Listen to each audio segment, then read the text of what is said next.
So guys, ganyan nga pala kalinaw yung rear view camera niya, no? So ganyan siya.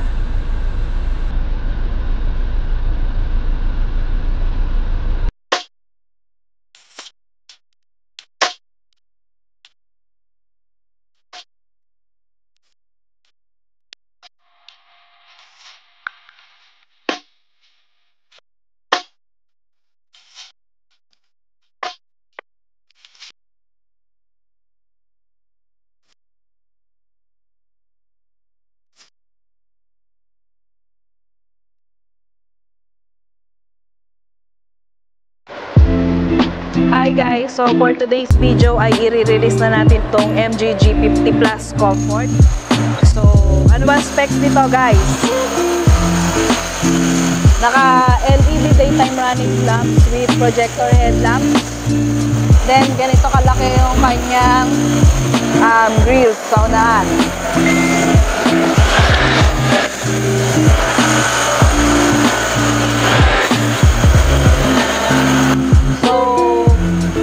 Naka 16-inch rim with disc brakes.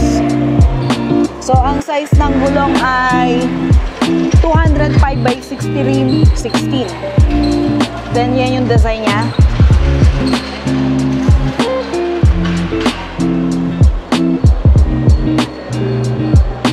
So same here, naka disc brakes na rin sa rear. Then, naka-keyless entry siya. And, may signal siya. Signal lamps. So, ito, naka-white interior siya, no? Although black. So, this is leather. And then, ito yung plastic. Tapos, ito, chrome. Ganda ng design sa side doors, no? Tapos, has 2 cup holders and coin purse. Then, dito yung bukasan for the gasoline. And then, naka-white white interior siya. Hindi siya leather, guys. So, ayan, hindi siya leather. Pero 6-way naman yung design niya. Tapos, ayan, yung meter cluster niya is analog with digital design. And then, it has cruise control. Ayan, it has cruise control. And then, may mga control siya for sounds and music. Then, it has 12-inch LCD display where you can able to play Apple CarPlay and Android Auto using QD-Link. So, ano ba makikita dito? Yun lang. So, settings naman, may vehicle lock, lights, and others. Then, sa connect, testingin natin yung Bluetooth niya. Maganda yung sounds. Then, ayun yung display. So, ayun lang. Then, naka-push start button na rin siya, guys. And then, hindi ito touchscreen eh. Pero, natatouch siya. Yung sa aircon niya. And then, it has 2 USB with phone holder, 2 cup holders, tapos electric parking brake with auto hold. And then, ito yung ganito kalaki yung glove box niya. Tapos, ito leather. Then, ito ay plastic. So, ganyan. Then, dito naman yung lights. Ayan, gumagana. And then, so, walang vanity mirror. So, ayun. Tapos, dito naman makikita yung side mirror. May auto fold din siya. And then, dito makikita yung sa headlamps. So, naka-auto naman siya. Tapos, ito naman yung sa wiper. Sa kabila. Wiper speed. Tapos, ito yung cambio. Ito na siya. So, pakita natin. Ayun. So, may rear, neutral, and drive. Tapos may ano siya, paddle shifters. So it is a 7-speed automatic transmission. So guys, papakinggan natin yung sounds dito sa loob ng MG G50 Comfort. So let's go!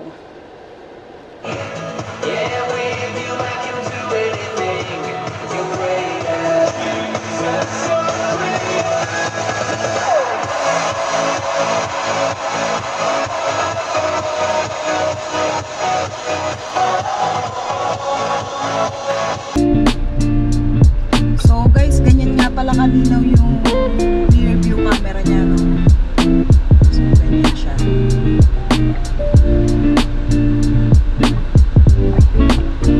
Tapos may lagayan ka pa, may compartment ka pa dito. So ayan, pwede mong paglagyan ng bag yan, guys. So ayan yung interior, guys. Ang ganda. White. Then may armrest pa yan sa gitna.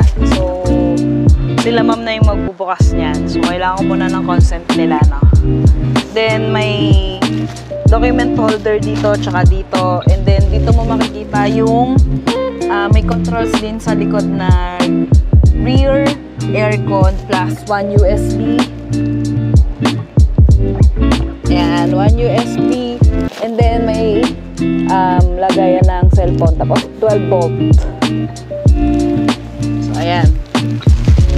And then it has 4 speakers, no? So ito naman yung likod ng MG G50 Comfort. So naka-LED na siya. Yung light niya. Tapos may 3-eye sensor.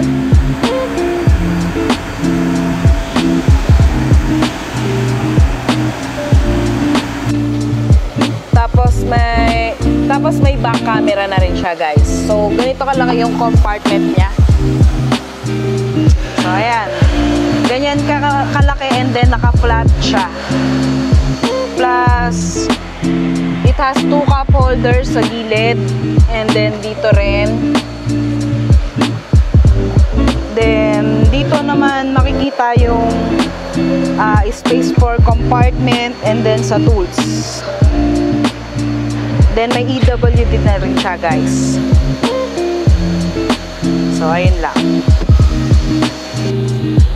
So that's it, guys, and I hope na marami kayong natutunan sa pagpe-present ko about MG G50 Comfort. For more inquiries and test drive, please hit the number below or you can kindly message me on my Facebook account, which is Summers Auto Marketing or MG Calamba Trade-in and Promo Tips.